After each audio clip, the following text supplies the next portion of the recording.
we've got a really Space Wolvy first place tournament list. It isn't Saga of the Beastslayer or Stormlance Task Force. It's a Saga of the Hunter list, full of scout moves, infiltration, transports, and, of course, ferocious Wolfman Marines. Like, loads of Wolfman Marines. 30 of them, to be precise. Let's deep dive into the list and discuss how it might have played out to come first in this tournament. Welcome to my mini Grimdark.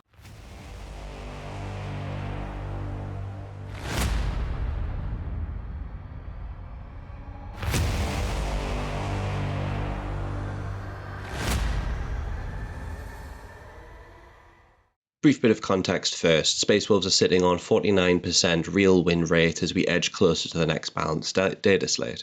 It's probably due sometime in the middle of December if they follow the same pattern as last year.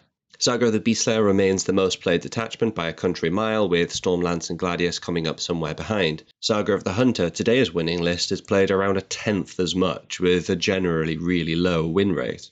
As I've mentioned in previous videos, though, a list is only about 33% of the way to success. Player skill and fate will be factors for success as well. Today's list, going against the trending meta opinion, proves this nicely. Space Wolves continue to have a much lower degree of success against Adeptus Custodes, though the remaining bottom 5 continue to shuffle, owing to such a small separation between them. Astra Militarum have generally been a nice meal for Space Wolves players, with higher win rates against the faction, and the Imperial Guard's recent tournament woes have done nothing to change this. I could mention poor Imperial agents, but I won't. So, here's topic of the day on Linton Rowan's first place list. It went 5-0-0 at safeties off Cap GT, coming in at 2,000 points on the nose. I'll give you a moment to soak the list in, and then we'll talk about Saga of the Hunter for a moment, since it's so underplayed. Without naming names, there are some obvious character omissions that usually find their way into competitive lists, as well as a striking lack of Wolfguard Terminators or Thunderwolf Cavalry, both of whom are pretty regular. We'll go into the whys and the whats in more detail, of course, but once you factor in the detachment rule, you can quickly get a sense of why these usual units might be omitted. Truthfully, I've only taken Saga of the Hunter to tournaments twice with moderate success, and otherwise I've played it a whole bunch of times in casual settings because I like the stratagems and enhancements primarily. It isn't my usual go-to detachment though. The army rule is solid and it's generally quite efficient for Space Wolves, even if activating it is a bit tedious. If you're in combat with an enemy and you outnumber the foe either by model count or by having an additional unit in combat with the same enemy, you get +1 to hit as long as your unit is a Space Wolves unit. Non-Space Wolves units can be the second unit to activate the rule, but they won't get access to the buff. Your Saga's relatively easy to complete. In 1,000-point games, you just need to kill 2 enemy units. In 2,000-point games, you just need to kill 3 enemy units. And in 3,000-point games, you need to kill 4 enemy units. Once you do this, you get +1 to wound as well as +1 to hit under the same parameters.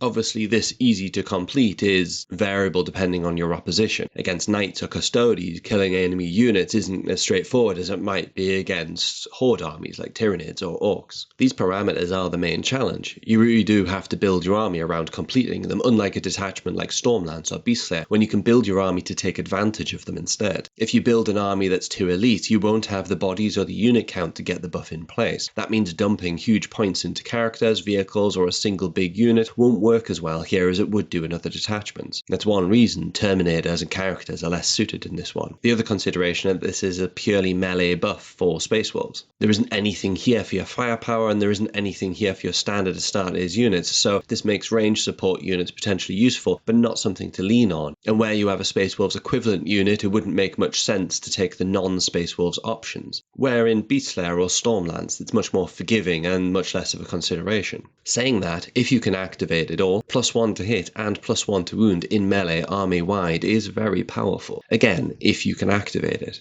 There are 4 enhancements as standard, with 1 being barely playable and Wolfmaster and the other 3 being really good. Just focusing on the 2 taken in today's list, Swift Hunter gives the bearer and their unit Scout 7, and Frimrazine Grit gives the bearer a 4+ Feel No Pain. Both excellent. There's a really strong spread of stratagems here too. You've got a defensive bust for -1 to be hit in combat, a stratagem for moving off and keeping objectives, fall back and charge, and a great one for boosting your pile-in or consolidation to 6 inches. That's one of those boring looking ones that's actually really impactful in the right moments. There's 1 range stratagem for wound rerolls, but it requires 2 units to be targeting the same unit, so it's a little awkward and a little at odds at the detachment, given that you're probably going to be going in on the melee side of things. Anyway, this is all solid. The army rule is just trickier to activate and requires you to build around it a little. Clearly, Linton got this memo. I typically start at the characters, but they'd make no sense without the units they could be leading, so let's start here. To start things off, we've got 2 units of Wolf Scouts. Both are 6 model units with 5 Wolf Scouts and 1 Hunting Wolf. Both units have the same war gear selections. Pack Leader with a Plasma Pistol power weapon, 1 Wolf Scout's taking the Haywire Mine, 1 with a Plasma gun, and 1 taking the role of a Rune Priest with their Runic Stave and Thunderclapper. It's great to see these guys getting out onto the tournament scene early on and, in fact, within a winning tournament list as well. I've only had a couple of games with Wolf Scouts myself, but I've already found that they can put out enough damage to make them a real threat to the opposition, and as a result they have a place in lists. Additionally, within this army, given the detachment rule of course, when we look at the main troop choices, you'll see that the Wolf Scouts infiltrating up the board and holding up their position, giving the opposition an initial target to focus on, is going to be hugely beneficial for some of the other units that need to get forward to be able to be impactful. Finally, in theory, 2 Wolf Scouts units can operate in 2 different ways. Either they could support each other in melee, in which case they'd get the buffs from the detachment rules, or they could support advancing troops from the rest of the army, again giving them the second unit in. Needless to say, having 2 units up the board is going to be hugely beneficial to the force, and remember, these are infiltrate units with scouts. They could set themselves up in an aggressive position, and if it turns out the opposition's getting first turn, the scouts can retreat back into cover. Strategically really important units for this army. There's another infiltrating unit in a squad of infiltrators. I suspect strongly that this unit won't be infiltrating up the board and probably actually is going to sit back on the home field objective. Special ability gives them an aura of 12 inches where opposition troops can't deep strike in. This makes them harder to take down, and it also gives more protection to that home field objective, especially for a force that's primarily going to be advancing forward and looking to get into melee.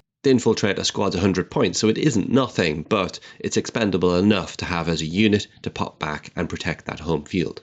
We've then got not 1, not 2, but 3 units of Wolfguard Headtakers, each of these is 6-man units. Now remember, for the detachment rules, you're looking to outnumber the foe either by model count or by unit count. So 3 units advancing up the board, I suspect, will work in tandem either with each other or with some of the other units we're going to look at in just a moment. Needless to say, these are units that put out a lot of attacks, and even when they're armed with the storm shields, as these ones are, they're still going to do a lot of damage in combat. Each of these units has a battle leader to lead them, meaning they all get sustained hits for all of those attacks. They also get rerolls of 1 to hit in combat too, and of course if they can activate the detachment rule, they're getting +1 to hit as well. This is really impressive output for the unit. The storm shields give them a 4+ invulnerable save, so they're not invincible, but they're certainly going to have a better chance of survival than the dual paired unit would have, and that survivability should hopefully ensure that enough units get into combat to activate the detachment rule. Once the second part of the rule is activated, +1 to wound is massive for this unit. Each model has damage 2 -2 AP attacks, so they can take down much bigger foes if they get the opportunity to do so. Just a nod to their special ability as well. 3 units will have some choices in terms of how they dish out their Headhunter's ability. If they can catch their chosen quarry, remember they'll get devastating wounds on those attacks as well. There's 2 modes of transport in this list, one which is dedicated in the form of an Impulsor, and the other is a Land Raider Redeemer. We'll come to this in just a moment. The Headtakers are going to be popped into the Impulsor, no doubt. They're the only unit that could do in this particular list, but particularly with the Shield Dome loadout option, the Impulsor's got enough durability to get the Headtakers forward to give them an opportunity to get in combat in rounds 2 or 3. It'll either be the Warlord with the Fenrisian Grit enhancement or the Warlord without any enhancements that drops into this particular unit. Either way, they're bringing a Storm Shield and Thunderhammer to the foray as well. That gives them some potential to hit up against bigger foes if they need to. A second Headtakers unit will be sitting tight inside a Land Raider Redeemer. It's great to see the Land Raider Redeemer in a list. It's not cheap at 270 points, but it's got great transport capacity, and those Flamestorm cannons are terrifying if they get up close. It's durable too, so the Headtakers are going to be safe getting up the battlefield, and once they get out, the Land Raider Redeemer will be able to dish out damage too, as well as be a big target for the opposition to try and take down itself. The final Headtakers unit doesn't have a transport, but they'll be led by a Wolfguard battle leader with the enhancement Swift Hunter, which means they will get a head start up the battlefield with Scout 7. Between 2 infiltrating units and Scout 7, this Space Wolf force is already going to have a good battlefield position even before the first turn starts. There's no advance and charge available to the force in this particular detachment, but this unit's fast enough to be able to get up the battlefield off that head start, and they should be able to get into the fray pretty quickly. All in all, we've already got a lot of units that want to get into melee, so activating that +1 to hit shouldn't be too challenging for this particular force. But honestly, we we haven't actually got to the core of this battle line. We've got 3 units of Wulfen with storm shields, all of which are 10 model units. Wulfen are tough at toughness 6 and 2 wounds each, with a 4+ invulnerable save thanks to those storm shields. This is 30 man-wolf models heading towards the opposition, and they're going to be tricky to take down. And remember, the opposition's got other targets to deal with as well. That big Land Raider Redeemer with those flamestorm cannons is probably going to take a lot of their attention, and then they've got an impulsor full of Headtakers, as well as 2 infiltrating scouts units taking up their attention too. Wulfen move fast as well, natively 9 inches, and because they don't have any shooting, they're going to be advancing all of the way. Their death totems will give them sustained hits in melee, and those thunderhammers work equally well against tough infantry as they do against vehicles and monsters. With the numbers they have and the damage output, that's generally going to be enough. Against tough infantry, there's a good chance they're going to go down to 3s, maybe 2s to it. It's fascinating to see a list that doesn't have Logan Grimnor, Bjorn Fell-Handed, Aryak Rockfist, Wolfguard Terminators, Thunderwolf Cavalry, that isn't running Saga of the Beastslayer. Linton's pushed this list in a completely different direction. And importantly, really importantly, he's built a list around the detachment that he wanted to run. This list really intrigues me because I tend to lean really heavy into Bloodclaws. Typically, I run 30 to 40 Bloodclaws if I'm running Saga of the Hunter, and I find that it works pretty well, but I hadn't considered going down the route that Linton's gone in running those elite units, but as big units and multiple units. I can see the advantage of those. By forgoing some of the more expensive character units, he's been able to do that.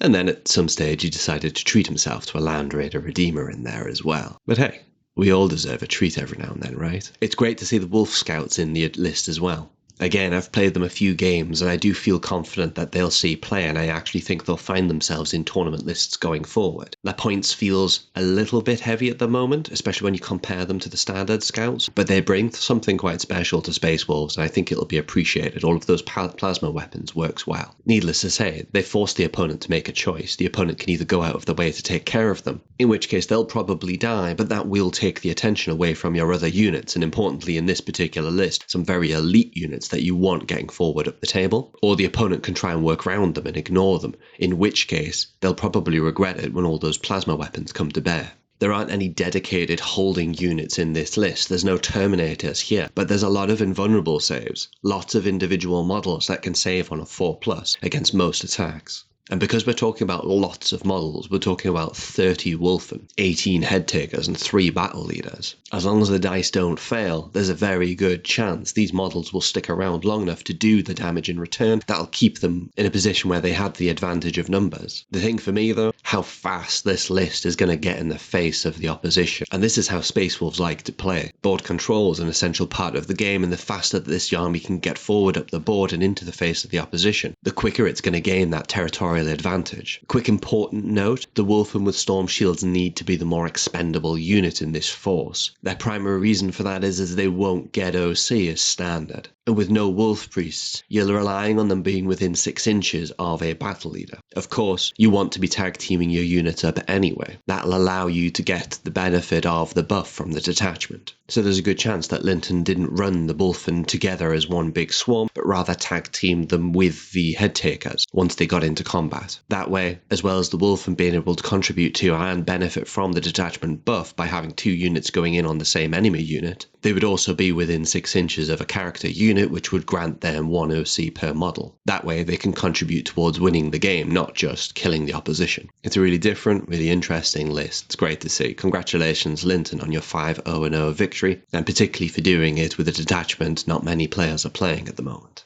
What do you think? Is this going to tempt you to go out there and try Saga of the Hunter again? What's the maximum number of Wulfen you've ever put on the tabletop? Thanks for watching. Keep hobbying.